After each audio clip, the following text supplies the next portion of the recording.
What's going on, everybody? Welcome back into the channel. Today we are going to be discussing Star Wars Unlimited pre-release. The pre-release is right around the corner. I'm super excited, as I know probably most of you guys are, and we're just going to be talking about that. We're going to be going over what you're going to be getting in the pre-release kit. We're going to be talking over leaders to consider.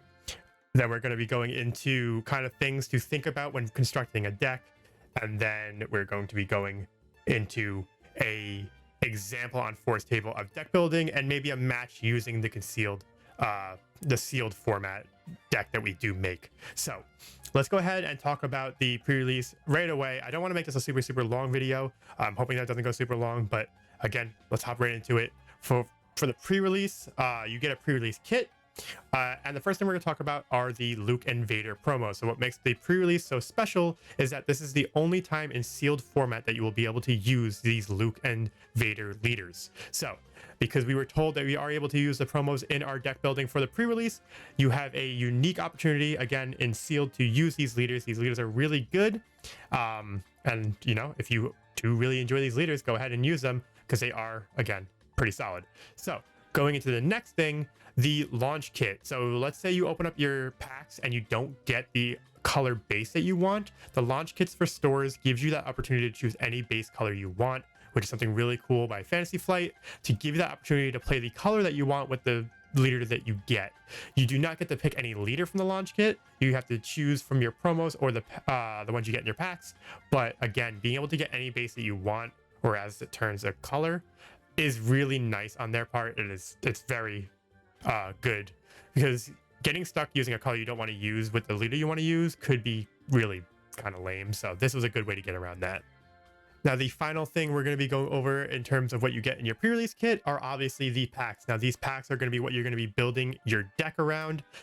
Whatever you pull in these packs is what you can use in your deck. Each pack contains 16 cards, and so you're going to get a leader in every single pack, so you can get up to 8 leaders to choose in this pre-release. Again, you can use your 2 promos. You're not going to be guaranteed 8 different leaders, but again, you still have multiple leaders to choose from, and you have those Luke and Vader promos to fall back on if you get none of the leaders that you want out of these packs. So you're going to be using the packs. Anything you pull from them, again, able to be used in these decks, and you have to make a minimum 30 card deck. So make those 30 card decks with these packs, and then you're good to go and get started into your pre-release tournament. So when it comes to making these decks, we're going to go ahead and hop right into it, because again, we're going to try to make this a little bit quicker. You need to think about your leader. Now, if you pull any of these 3 leaders, these are probably going to be the 3 best, and it's no different than the 3 best in constructed. I feel like Leia, Sabine, and Boba Fett are all super good, really good choices. And if anyone pulls them, I do think that these are the ones that they're going to be using. Keep in mind, all 3 of these leaders, for their epic action, they need 5 or less resources, which is really good. Getting a leader out early is pretty good. Leia has the opportunity to attack with multiple cards in one action if you have a bunch of rebels in your deck, so she would be really good on that part. Sabine has the ability to deal damage to your opponent's base and your base every single turn and get her out on turn 3, and to deal more damage to your opponent's base. Sabine is going to be really potent in pre-release. And then Boba Fett, a 5 epic action as well, but being able to ready up resources as you go through the game. Boba Fett, again, all 3 of these guys are going to be 5 cost or less, really strong. Going into the next, I wouldn't say tier, but the next group, right? I'm going to talk about the 3 6 cost leaders. I don't know if I would be leaning towards these guys, but these guys are still really good. I think Han Solo has a place here because he's able to get a 3 cost unit on turn 1. That's actually really good value, and he's the only one who can do that. So he's really good. Grand Inquisitor being able to attack on turn 1 by dealing damage to a unit if you get it out there that has 3 or less power. So he's going to be really good because he gets that really quick, cheeky hit to get him off on the right foot against your opponent. And he also readies up a lot of his units if you get them at 3 or less power. So he could be really good. And then Iden is really good because it comes in shielded, and then whenever you defeat an opponent's unit, you go ahead and you heal up your base. It just gives you that longevity standpoint. So those are like the 3 decent 6 cost leaders that I would kind of think about. And then these next ones, they're all 5 cost for the leaders. I just think that these are really, really good. Let's start off with Grand Moff Tarkin. I think the ability to give out tokens in sealed format, because you're not guaranteed to get upgrades, you're not guaranteed to get things that are going to hand out experience tokens, and I think that having a steady dose of it could be really good with Grand Moff Tarkin. So Grand Moff Tarkin, he can give out experience, and if you have a good amount of Imperial units in your deck, he would be, or in your packs, he's a good one to consider. Next, we have Director Krennic, and the reason why I say that he's pretty good is because he gives you reliable restoring option. Again, a 5 cost or a 5 epic action requirement, and then he has Restore 2. Healing up 2 HP on your base every time he attacks is actually really good, and if you have a lot of damaged units, they get +1/+0. So any damage unit that you have gets a little bit stronger. So he's actually one you should really consider as well. And finally, the last unit to go over in this group here, the real reason why this is called sleeper good category is IG-88. Now, IG-88, it could be really good in this format here because it is, again, a 5 epic action requirement, a 5 resource epic action requirement. And he has 5 damage. Yes, he only has 4 HP, but the thing is that he gives everything that you have raid, and to be able to get him out pretty fast as for a leader unit, he deals 5 damage. And the thing is, if something wants to attack into him, they're also taking 5 damage. So if they want to get it off the board as quickly as possible, they have to give up units most likely. And I think that you can make a really good command IG-88 deck if you get the right cards in your pack. So don't sleep on IG-88 in sealed format. I know, I understand in constructed he's not that great, but I think IG-88 might prove people wrong in sealed. So again, just keep him in mind. I think that I might actually be leaning towards trying him out, mainly just because I want to have fun at my pre-release, and I think that this might be the only time I can really have fun with IG-88. I think he's a really cool character. Okay, now we're getting into the unique / could surprise people. First off, we have Vader, and the reason he's in this category is because he's unique in the fact that he can. This is the only time you can use him in any sealed event, and same thing with Luke. We have Luke coming up here. This is the only time you're gonna be able to use Luke in any sealed tournament type of thing. So that's why these guys go in quote unquote unique. And then really the could surprise comes from Hera. And the reason why I have Hera in this, she's unique and can surprise because of the fact that she gets rid of aspect penalties of Spectre units. If you manage to get a lot of Spectre units, you could really use Hera to your advantage because it gives you more options to put into your 30 card deck without aspect penalties, so you can use all the colors if you get a lot of Spectre units. So if you pull Hera and a lot of Spectre units, keep her in mind because you do have more options to put into your deck, and that's going to be, you know, pretty important when deck constructing because it's not like hard, but it can be overwhelming at times. So now we're going to be going into some tips and kind of how I think about going over things as I'm making a deck for Star Wars Unlimited in terms of pre-release and sealed in general. So we're going to start off with the first thing. Gray units are your friends. Gray units and gray items or upgrades or events are your friends, mainly because they get no aspect penalties. So a majority of the gray cards I pull, I will be putting into my deck because I don't have to fear any aspect penalties. And then you have like there is the restock. It's a 1 cost. If you pull that, consider putting that in your deck. You have a 30 card deck, right? And so you're going to be losing a lot of cards into your discard pile potentially, and a big percentage of your deck. And you might get to the point where you have to, you know, you deck out. Maybe you get into one of those crazy games. If you have restock, you can go ahead and put 4 cards in your discard pile, put them back into your deck. That could serve you well in a pre-release. So just keep that in mind. It's not like it's a crazy broken card, but if you're looking for an extra 1 card, if you're at 29 and you have restock, don't sleep on it, because being able to add cards from your discard pile to make sure you don't take damage from running out of cards in your deck, though it might not get to that point ever, it's just a good safety net.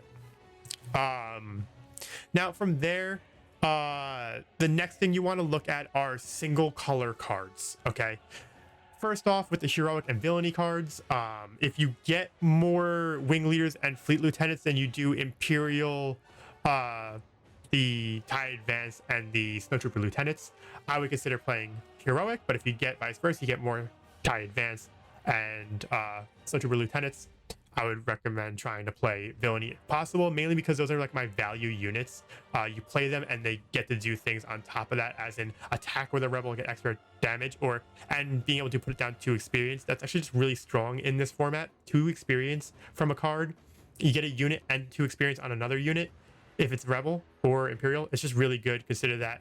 But going back to the single aspect cards, the reason why this is good is because if you get a lot of cunning with no other aspects on it, you can then have multiple decisions on leaders. So single aspect cards, really important when it comes to this. So try to keep an eye on how many of those you have. And then the last thing is kind of cost of units, right? You're making a 30 card deck, most likely. And so if you're playing if you get a bunch of 8 cost, 9 cost cards, you're in a bad spot. It costs about 33% of your deck to play a 9, 10 cost unit if you're playing 30 cards. It's bad. Like, it's not that it's bad, it's like you can potentially get to that point, but the thing is like that's a third of your deck gone in your resource pile.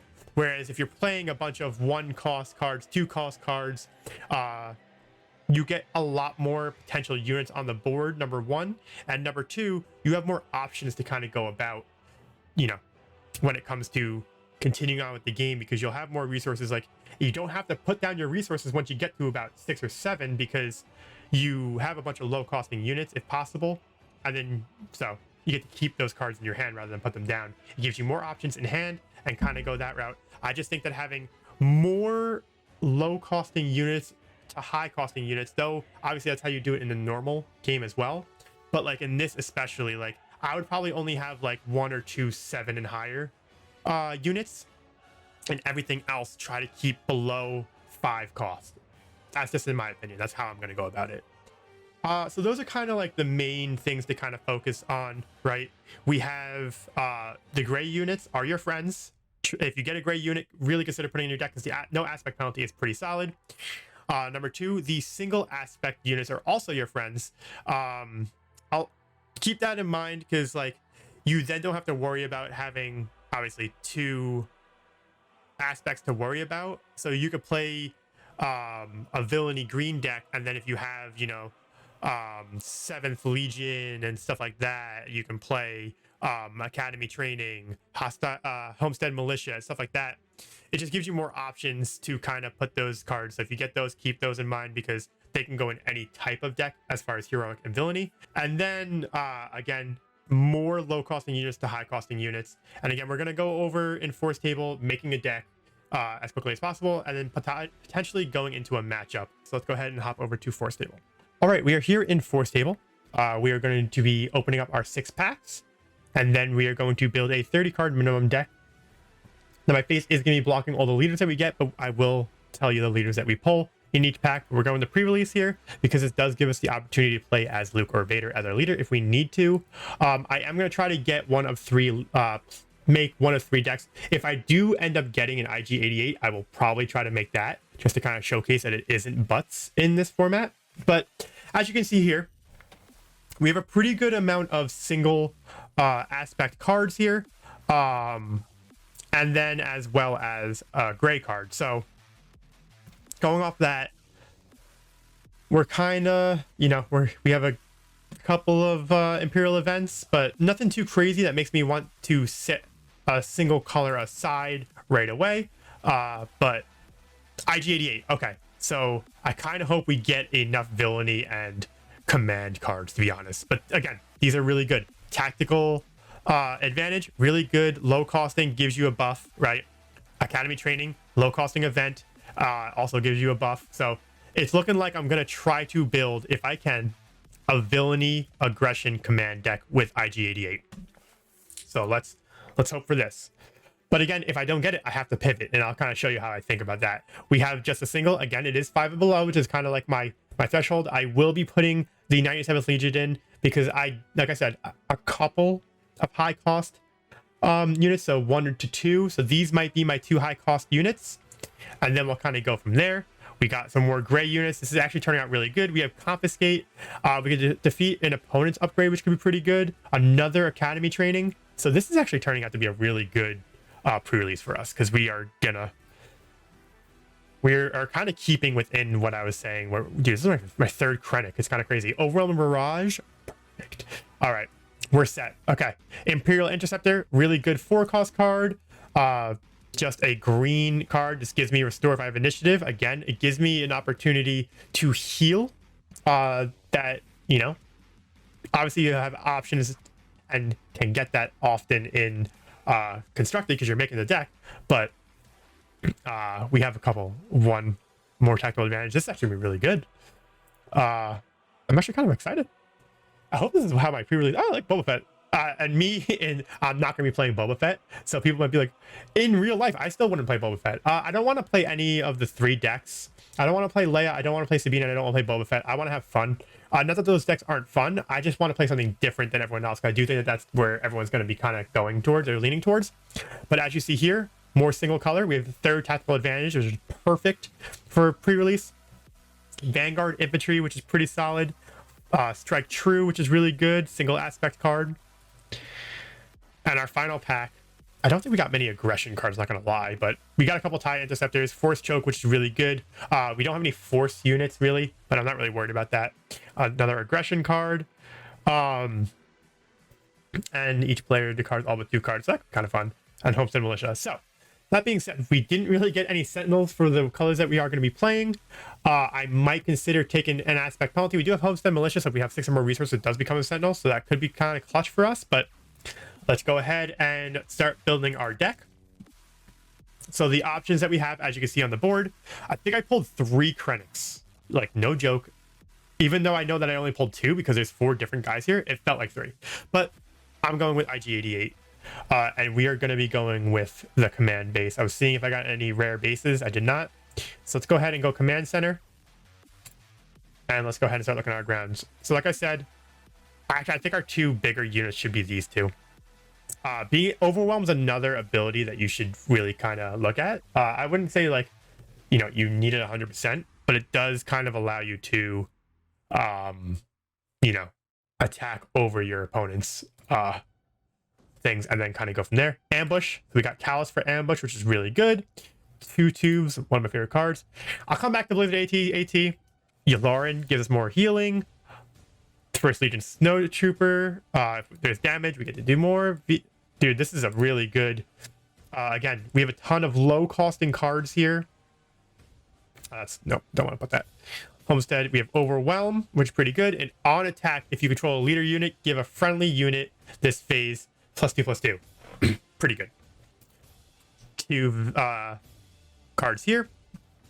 2 great cards. We got a Vanguard Infantry, so we can go ahead and do that. We can look at our opponent's hand, which is pretty good, and Volunteer Soldier. I do think we have a pretty good amount of troopers.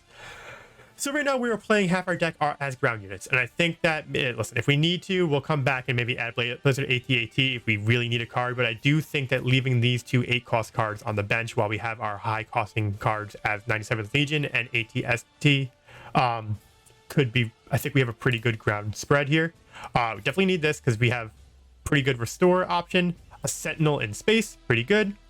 Imperial Interceptor, I mean, I play 3 of that normally, so why not play more of them? TIE Advance, I mean, not TIE Advance, TIE Fighter is pretty good. It sucks we didn't get any TIE Advance to give out experience, but we did get, I think we got a couple of Academy trainings, and so that's really good. I do think we're actually just going to play all 7 of our space units. I think that 22 cards, I think having 7 space units is pretty good. Our upgrades, we're playing both of our Academy trainings. That is so good. I'm excited for that. Confiscate, not really that great. I think Force Choke could be pretty good. Obviously, I can't hit, you know, vehicles, but for 2 costs, dealing 5 damage to a unit, potentially take out Sentinels. That's pretty good. Maximum firepower, pretty good. I do think we have a pretty good amount of Imperial units, so I think that could come in clutch if need be. Overwhelm Barrage, 100%. It is a great card. Strike True, another removal card. Tactical Advantage, all 3. So we now have 31 cards. I will get rid of 1 card. I'm thinking Maximum Firepower is the card to get rid of. And actually, I'm really excited because I think that we made a pretty good deck. So as you see, I tried to keep a lot of the low cost cards. I have 2 cards that are 6 or more cost, which again, I talked about. So let's go ahead and test out the deck. I'm going against Leia, of course. But we'll see how we do against the Leia deck. I could put down an AT-ST, but I do think that I want to I think I kind of want to save it though, not gonna lie. I do want to save this as well. I might actually want to reshuffle here. Because if I can get a different thing to, yeah, I'm gonna take the mulligan because I'm gonna try to have to put down a different card. If it bites me, it bites me. Okay, good. Oh, sweet. This is actually perfect for IG-88. Okay, so I am gonna go ahead and drop these two down. Mainly because I am going to be able to put down 2 units on the first turn. Now I hope he doesn't murder me next turn, because she's gonna grab the initiative, and I'm gonna hope that we don't do that. But again, I get to attack with a unit because I control more. Steadfast Battalion might be going down because we have removal in space next turn, and we have removal now. Okay, so this could be really good. Let's go ahead and I think Academy Training on 2 tubes here. He's going to attack with 2 things into my base. I'm not really too worried about that because he's going to be doing 5 damage. I'm going to be able to do about the same amount, but I am going to be able to. I don't have more units now. Like it doesn't really matter because I'm not going to have more units. It's just going to do the 4. He grabbed initiative. I'm just going to go ahead and attack.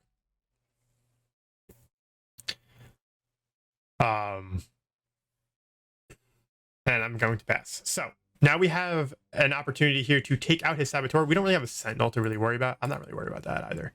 I do think this is really, really good because we can go ahead and he has a lot of sentinels, saboteurs. I mean, I do think Strike True would be pretty good here, mainly because I want to get rid of his card here. This also does. No, that's butts. All right. He's going to be able to attack me for 2, but again, we are keeping up with this. We don't control more units, sadly, but we're going to go ahead and do this. And then we're going to go ahead and do this. And now he has to kind of decide, next turn we both get to come out, and I'm going to be able to give raid to all my units. So that's perfect. And I'm going to go ahead and, Overwhelm Barrage, let's go. Ooh, Tactical Retreat. Oh, this is going to be good. I'm not going to use Tactical Retreat this turn. But I am, so he goes ahead and does that. He has ambush. He is just going to go ahead and attack that. That kind of sucks because I wanted to give my experience token to my IG-88. But let's go ahead and bring out IG-88. And now everything has raid. So that's really good. We're going to go ahead and attack with, actually, you know what we can do? We can just drop down Overwhelm Barrage. Although I might want to do that with Leia. Let's kind of think about this. I have 7 damage I can dish out. So I dish out 7 damage. I could take out just 2 of his units. Leia has 6 HP. I can kill Leia right away with Overwhelm Barrage. So let's go ahead and attack into the base. Again, each other friendly unit, so he's only going to do 5, which I did talk about. We are going to get attacked twice here.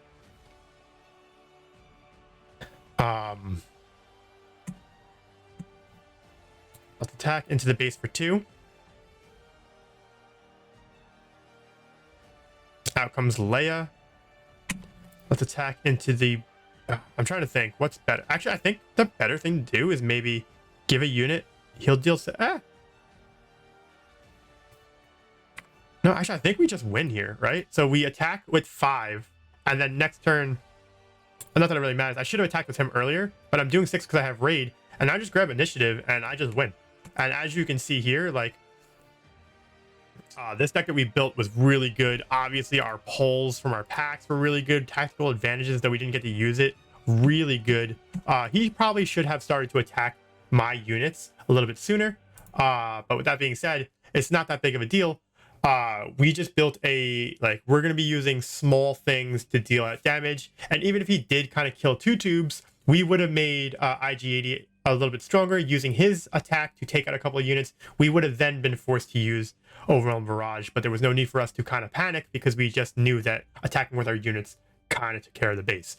But as you can see, the thought process going into deck building here, I really want to use IG-88 in pre-release. I'm happy that I pulled it in my packs, but you can see that IG-88 in this format might be okay, though my opponent did kind of have more units than I did, because again, he had a lot of small units. He did play some bigger units towards the end, 5-cost units, but again, try to keep those things in mind that we talked about earlier. And I do think that it's not super hard, and I think it's gonna be a lot of fun. Everyone enjoy your pre-releases, and let me know down in the comments what you guys think, and what leaders that you guys want to use for the pre-release, because again, I'm kind of going off the rails and choosing IG-88 as my potential leader. I hope I pull one, just because I think he's kind of fun, especially in this format.